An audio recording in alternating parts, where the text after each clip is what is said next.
Hello and welcome to Outlook Money's Investment Made Easy webinar series. This episode is spearheaded by ICICI Prudential Asset Management Limited as part of the Investment Awareness Initiative of ICICI Prudential Mutual Fund. I'm Versha Jain from Outlook Money and your host for this session. Welcome to another episode in our series. Gold and silver prices have surged this year with approximately a 15% and 11% increase, respectively. Traditionally, interest rates and gold prices move inversely. So, high interest rates lead to a dip in gold prices, while rate cuts make the yellow metal more attractive. In the current scenario, the primary drivers behind rapid rise in prices are geopolitical tensions in the Middle East, expectations of interest rate cuts by the US Federal Reserve, and gold buying by the central banks as a hedge against their debt. In the middle of volatile market conditions, these metals are often seen as safe havens. However, purchasing and storing them physically can be cumbersome and time consuming. Investing in them in paper form, such as through ETFs, exchange traded funds, offer easier management. But is investing in them a viable option at this time?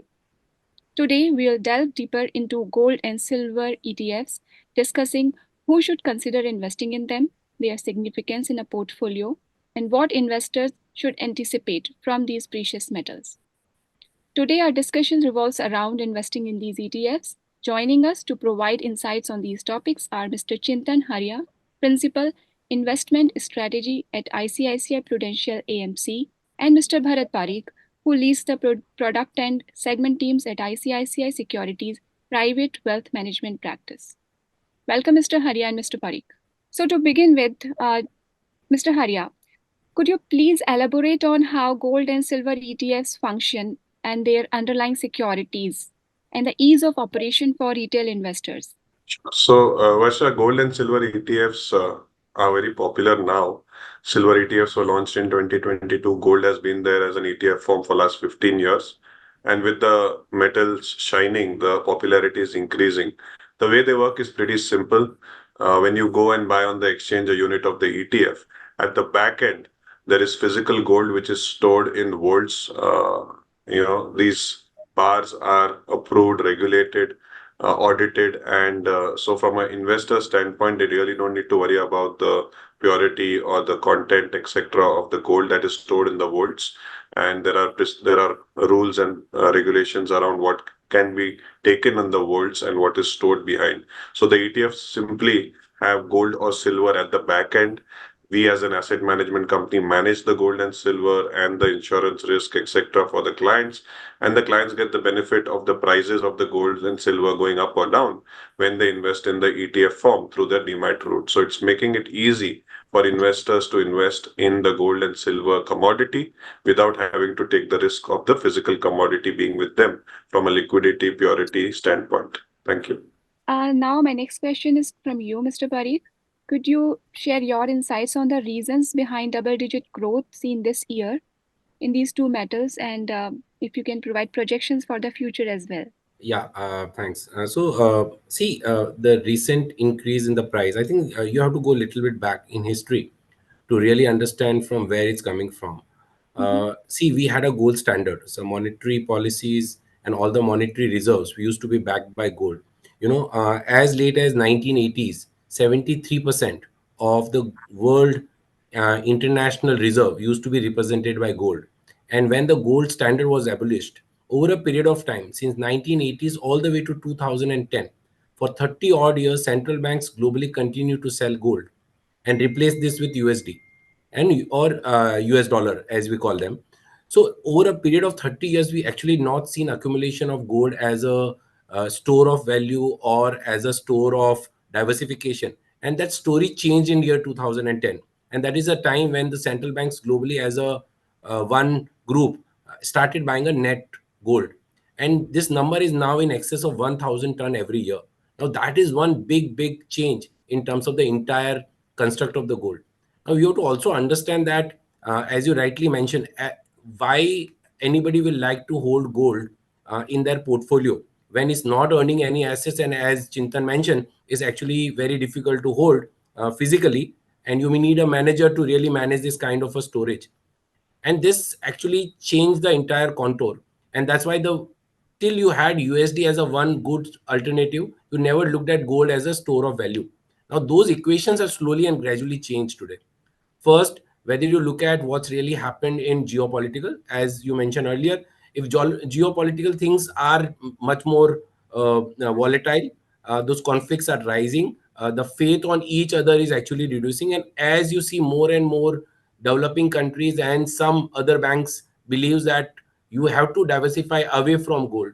Now gold has come in as a diversification. Today gold only represents 16% of foreign exchange reserve of these banks. Now all the ways from high 70s to 16 is a large drop. And as you might have seen, when there was a conflict between Ukraine and Russia, and when US decided to freeze US Russian assets, before that they have consciously moved away from USD to gold, and they were able to protect their FX. If they might have not done that part, it might have created a risk. Now that one action by US itself has created the need for diversification, and that's where the one big change happened, that now globally is getting slowly and gradually reconsidered as that if you really want to have a store of value, you need to have a gold. And that is the one reason you see central banks continuously buying gold for last now almost 14 years, and that pace at which they are acquiring is actually only increasing. The other part which is that debt to GDP ratio. Now as US debt to GDP ratio is rising, the reason for de-dollarization is also increasing. Now these are long term trends which are really evolving over a period of time. On top of that, we continue to see strong demand from retail investors and the physical gold holding. So today if you look at, it's just not a traditional way we used to look at a inverse relationship between interest rate, the real interest rate, what we call a net of inflation, and this one. So when you had a real interest rate negative, you normally will see that gold price move other way. But now when you see that the real interest rate is negative, gold prices are not only rising, but even when the real interest rate is positive, gold is rising. So that traditional linkages which we have seen over a period of last few decades is actually broken. Now whether this will continue, how long, is a question mark. But if you see, the long term trends have actually changed. Now it's not just interest rate, it will only add fire to, fuel to the fire when you see the interest rate falling, because then there's one more reason to buy gold. So today gold demand is driven by factors beyond a traditional just a real interest rate model. So I think that's the biggest reason. Second is the silver, which is equally important. Again, sorry, I need to take you back to the history, and you have to go as long as maybe 700 to 800 years back. The ratio between gold and silver used to be 1:7. Today that ratio is almost 100. Now earlier gold and silver both used to be considered in a single basket, right? And over a period of time, as gold became more and more difficult to extract and it became more and more rarer, the price of gold continued to rise, whereas silver, because of availability, easy mining, and a byproduct of lot of other mine, continue to be available to be mined at much cheaper cost, and hence over a period of time this ratio has expanded. But today, when you look at the demand supply equation of silver has also changed. Now, India, there's a single company in the country called Hindustan Zinc, has become a third largest producer of silver. Not because they've increased their production, because the other places the supply have reduced. Now today, because the supply demand supply equation has in silver has also changed, no new minings are coming.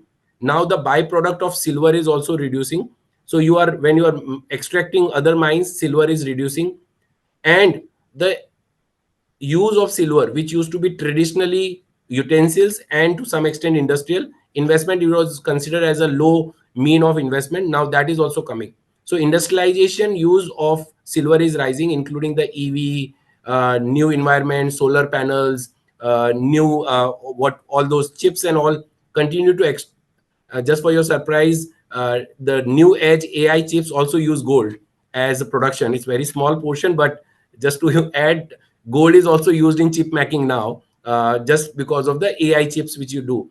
So it's very small portion, but the fact is today you have use of these things in industrial. So today industrial demand is increasing. The traditional demand of utensils, which used to be the largest portion of consumption, continues, and now the investment demand is coming.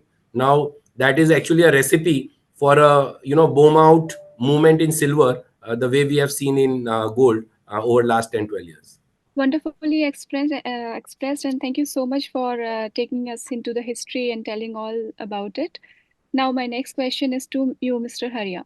As gold has a low correlation with the equity market and it's often regarded because of that as a safe haven, can silver also be considered as a safe haven? Like Mr. Parikh has also explained it, but I want to hear your point of view also.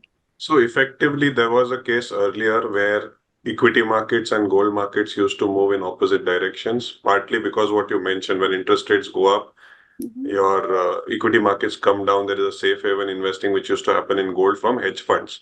Now, hedge funds don't control a very large part of the equity markets, and hence, from a shift perspective from equity to gold is not happening because the AUM shift has happened towards passive ETFs in the Western market.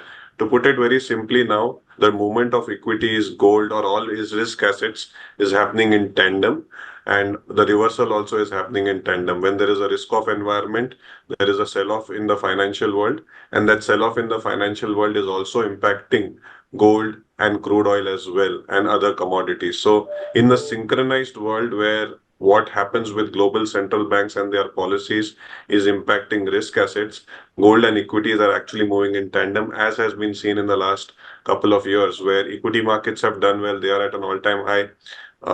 If I may extend it to commodities, they are also doing extremely well because of a part of the flow is moving towards commodities because of the expectation of high inflation.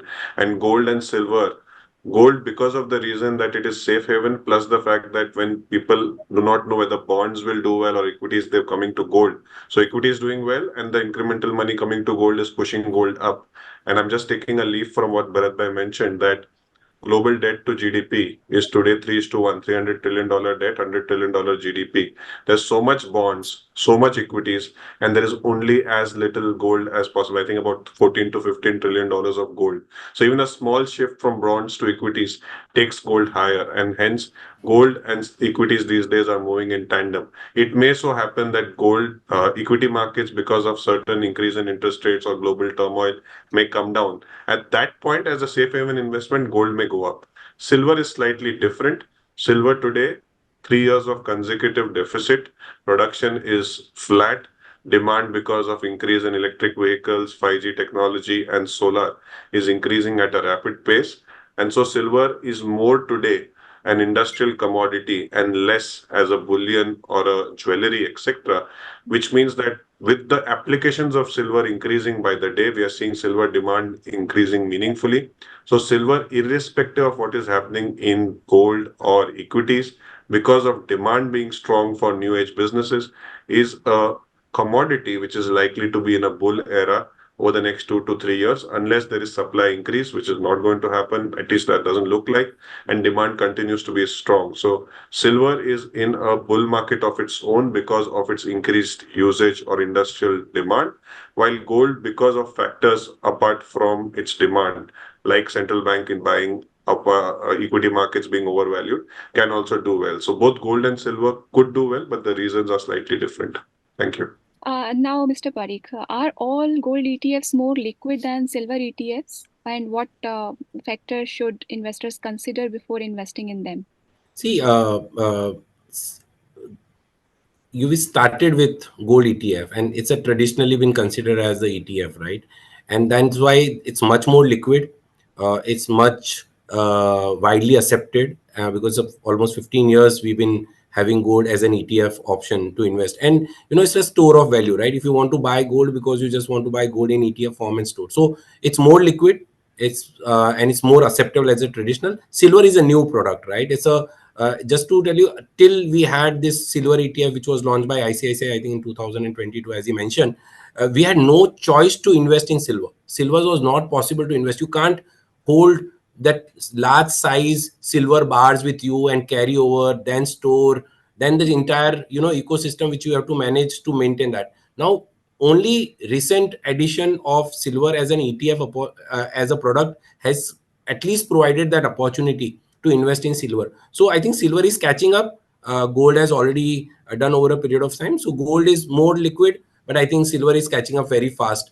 So I think maybe few years down the line, it will be difficult to say which is more liquid and which is illiquid. Today, yeah, definitely, almost 47 crore of volume which happens in 42 43 crores of volume which happens in gold. I think that number for silver is just around 27 crore. So yes, today gold is more liquid, but yeah, I think few years I think we'll have a similar this one.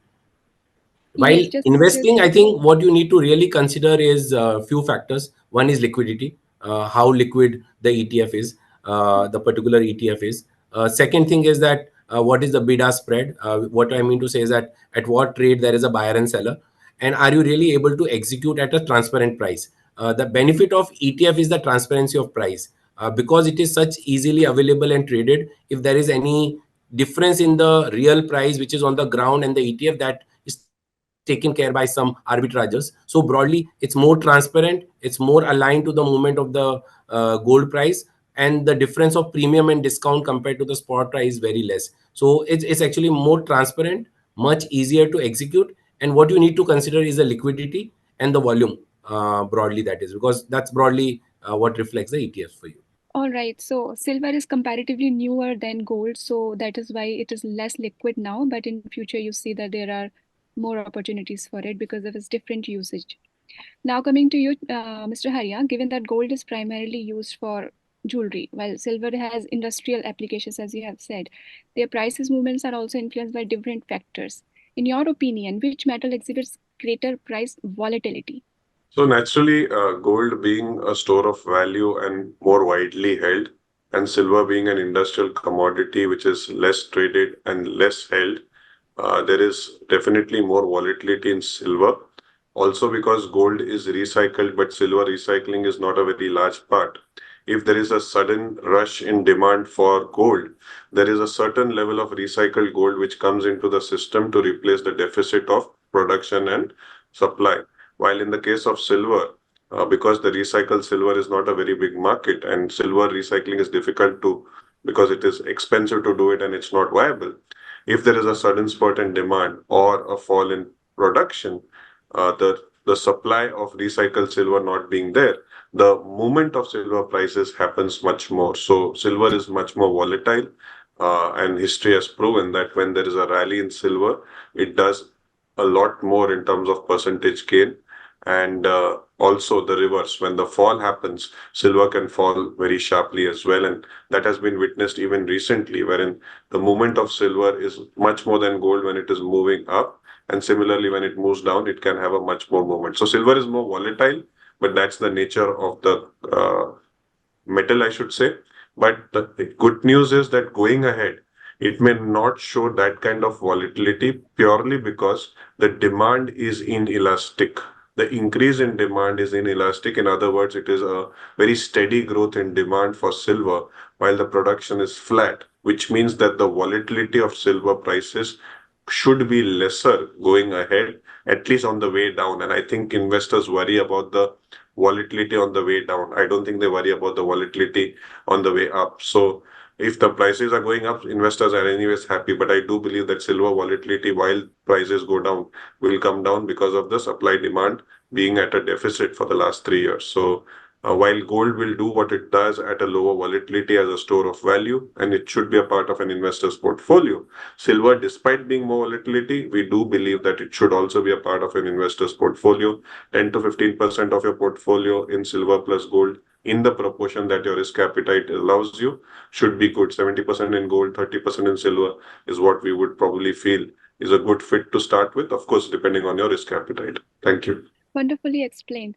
Now, Mr. Pareek, as you mentioned that gold is more liquid now comparatively silver ETFs. And in silver also, jewelry is not typically viewed as an investment. According to you, what is the preferred medium for investing in these metals? If not in physical form, then what? Is it ETF or is it mutual fund or digital gold or silver? And I'll take this question in two parts, gold and silver separately, right? As far as gold is concerned, there are three, four avenues to invest. Obviously, physical is one, as you said, jewelry, but I think we consume, we don't invest. So jewelry is more a consumption rather than an investment. It's actually a backstop for a lot of at least the females in this country, where they consider that as their as a backup in terms of an emergency, and that is considered. But obviously there is a lot of cost associated, right from making charges to the difference between the purchase price and the sell price. So that's a one option, but that's, I think it's a more of a consumption rather than an investment.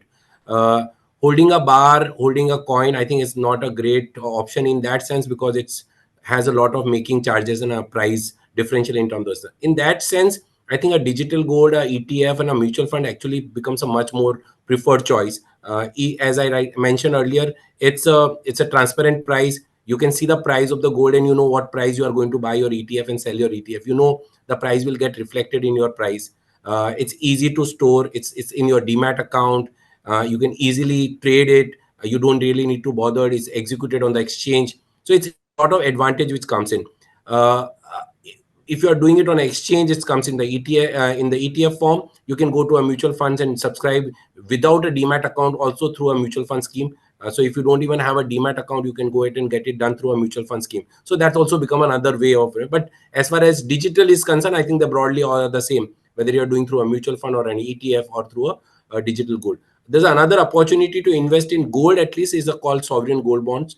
These are the bonds which are issued by Government of India on a regular basis, and they are also provide a very good alternative to invest in gold. Only thing is that always everything has an advantage and disadvantage. So advantage is that yes, they are available. They pay you 2.5% interest. The tax on these bonds are exempt, but you have to understand that you buy in the primary, you have to buy it, hold it till maturity. So you need to have a 5 to 8 years of time horizon to invest in those. If you want to exit, they are very thinly traded. You may not buy, may able to get a buyer when you want to sell. There are so many series that it's very thinly traded, so you really can't trade it. And the another last, but not the least, is that sometimes it may become difficult to even have a transparent price. So if the price of gold may be something different, but SGB may be priced completely differently. So there are disadvantages of SGB, but if you have a very long term holding horizon and you are looking for, then SGB can become another alternative. As far as silver is concerned, I think there are no alternative, right? If you really want to invest in silver as an investment option, there are actually physical is not an option. You don't have a jewelry. It's bulky. It's too tough to hold. And I think there's a only natural source is either you do through a digital, which is either mutual funds and ETFs. I think there are only two options which really provides this opportunity. And globally, it's a very large liquid markets. See, both gold and silver are global commodities. They are not India commodity. We don't determine the price of gold and silver. So today there is a lot of buying in India for gold and silver. That is not going to change the price of gold and silver. It will have its own ramification over a period of time, or as the demand supply equation globally changes. So because they are international commodity, prices are much more determined globally, and the physical demand supply is not that important. So I think the digital is a better way to invest in silver, that is either through a mutual fund or a ETF route. All right, thank you so much for explaining this all. And rightly said that we do not have any product to invest in silver, such as a gold in the form of gold, sovereign gold bonds. But otherwise, ETF is liquid and one can invest in that, whether it's gold or silver. Now, Mr. Haria, as commodity investments, they can provide diversification. But regarding taxation, gold and silver ETFs no longer offer long-term capital gain tax and intersection benefit. So given this, apart from diversifying the portfolio, as you said, the 10-15% is the standard, I suppose, for everybody for diversification. Are there any other advantages of investing in these metals? So I think while 10 to 15% is a standard diversification, very few people actually have 10 to 15% of their financial assets in gold plus silver. So having interacted with so many clients, so many distribution points, 10 to 15% also is actually not the number which many people have in financial form or financial assets. So that is important for investors to keep a note of. Apart from that, of course, taxation changes did happen. So any investment in gold or silver, ETFs or mutual funds after 1st of April 2023 will not allow you to get any indexation benefit. So anything which was invested prior to that and you hold it, you continue to get the indexation benefit if you hold it for 3 years. So that does not change. So any investment prior to 1st of April 2023 made in gold and silver ETF, you are eligible for the indexation benefit. After that, of course, which is 1st of April 23 onwards, or now if you invest, that indexation benefit has gone away for gold, silver, any international funds which are there in India, or even debt funds. But that is at par with any other viable instrument that you have. So now you have to look at absolute level, what are you going to get, or in absolute terms, what is your expectation of returns for these particular commodities? And there, the belief is that if inflation is going to be strong, what debt will accrue to you in terms of returns. Gold and silver may have a chance of beating inflation. At least historically, gold has been able to beat inflation. Equities, no doubt, have been the asset class which has given the highest returns over a longer period of time, with higher volatility, of course. But yes, equities are a separate asset class.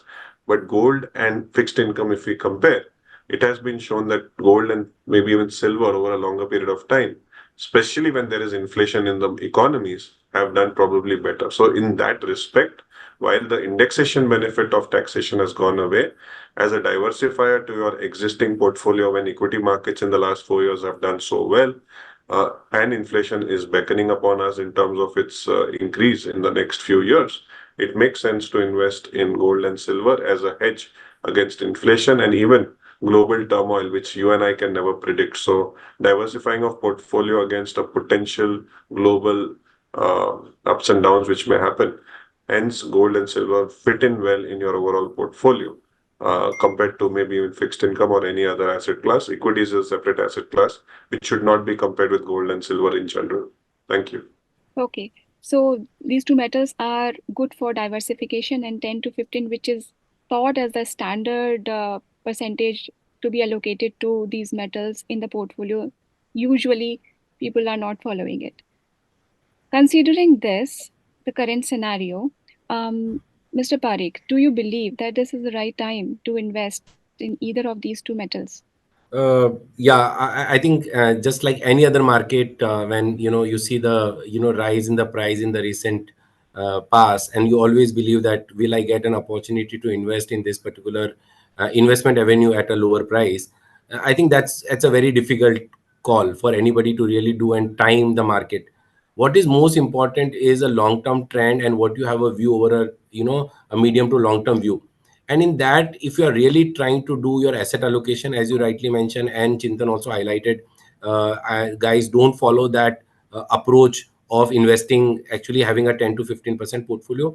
One way which we tell the clients and investor to do it is do 5% allocation in SGBs, which will become your long term holding, at least in the gold, and do a tactical play through ETF, because it's, as I mentioned, it's a transparent, easy to execute, liquid opportunity to buy. So I think that's a one opportunity. If you really don't have an allocation to gold and silver in today's portfolio, any time is a good time, as you know that you are taking this as a part of a diversification hedge of your portfolio rather than just one more investment class. I think there's no way you can say it's a bad time or a good time. You build it and build it over a period of time. As far as silver is concerned, I think at least current scenario shows that there is an opportunity for you to really take an advantage of this entire demand supply mismatches, both from the demand side, which is increasing, on the supply side where there is a restrictions, and over a period of time there is a correlation between the two which has broken as well, but it's again coming back. So if you see, normally this price moves in tandem, as earlier discussed, the velocity of the movement, or what we call the standard deviation, or the volatility of the product is higher in terms of silver compared to gold, but actually they move in a tandem. So that's very difficult to say that today is a time to really go and buy. But I think if you really don't have a diversification in your portfolio and you don't have these as a part of your portfolio, any time is a good time to build your portfolio and diversify. Okay, so it depends on what is your requirement, and any time is good for investing in these. There is no right time as such. Mr. Haria, could you please tell us whether it is time to book profit on these metal investments because the rates are already high? People who have already invested in these precious metals, should they sell it and book profit now? So yes, there is a feeling that rates are high. They are at an all-time high. but then which commodity or which equity market is not at an all-time high, right? So we are in a scenario where because of the printing of money, which Bharat Bhai mentioned since 1980, all assets are at their all-time high right now as we speak. There is a general rally which has happened. So everything looks at an all-time high, and if all-time high was a time to sell, then I think we would have sold long back and the markets would have kept on going up. So just because something is at an all-time high does not make it a sell. Just because something has risen in the recent past does not make it a sell. We must remember that gold for the last 11 or 12 years was virtually is actually virtually the same price. So 2011, $1,950 internationally. Today, it's about $2,300. So in dollar terms, over 13 years, gold has gone up by 20% absolute, which would probably be less than 1% CAGR, which even debt would have given a higher return than gold. So in dollar terms, there has been not much of a upside. Of course, in India, because of import duty plus rupee depreciation, we've seen 33,000 rupees of gold in 2011, translating to 70,000 rupees. But in dollar terms, it's a return which is very weak still. And if it is just coming out of its range for an all-time high, there are chances that it will continue to go up. I would believe that if you have more than 10 to 15% of your portfolio in gold or silver, then maybe you can look at booking some of the profits, if at all you have taken the full advantage of the rally in the last 3, 4 years. But where will you put the money next is the question, and there you'll probably not find an answer. So the suitable answer is stay where you are invested till you get an opportunity to invest, because currently, as things stand right now, gold and silver seem to be a better place compared to many of the other places or options which investors may have. Maybe large cap Indian equity is okay. Maybe to an extent Chinese equity is okay, but we do not know. Equities are risky. So in that portion of 10 to 15%, stay where you are, and probably in the long run, you will get the advantage of the growth in prices of gold and silver, given the uncertainties that are there in the world, and the demand for silver is improving as we see. Thank you. Thank you, and wonderfully explained facts also. So if somebody has more than 10-15% and finds another opportunity to invest, then only withdraw, otherwise stay invested in these matters as of now. And here comes my final questions, Mr. Parekh. If an individual has no exposure to either of these, should they consider investing in only one of them or both? I think I will definitely say one for stability and low wall. Second, for the way it is right now structured, I think you need to get both. The ratio you can decide based on your risk appetite, but I will say both, not one at the cost of others. Both has different reason, and both has a very solid reason to be part of your portfolio. Right, As and far as it is a part of your asset allocation, you are maintaining that 10 to 15% of your portfolio. You are not getting overboard or underboard. I think it's both have its own reason to be in your portfolio. Thank you. And as Mr. Hari already said that 70 or 30 could be, you can think of it in that way, and based on your requirement, then you can change the ratio, 70 to gold and 30 to silver. Yes, definitely.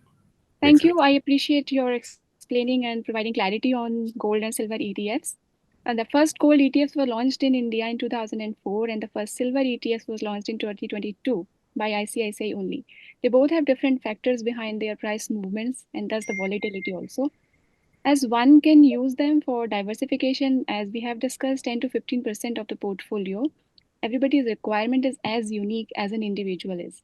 So choose what suits you best or take professional advice. With this, Investment Made Easy webinar comes to an end. Thank you, Mr. Haria and Mr. Pari, for joining us today and Thank you. sharing your Thank you. insights. Thank you. Viewers, we trust you found the discussion engaging and enjoyed the session. Please don't forget to like, share, and subscribe our channel to stay financially informed. We welcome your suggestions, feedback, and questions at letters@outlookmoney.com. We'll be back with our next episode soon. Until then, stay safe and stay informed. Mutual fund investments are subject to market risks. Read all scheme related documents carefully.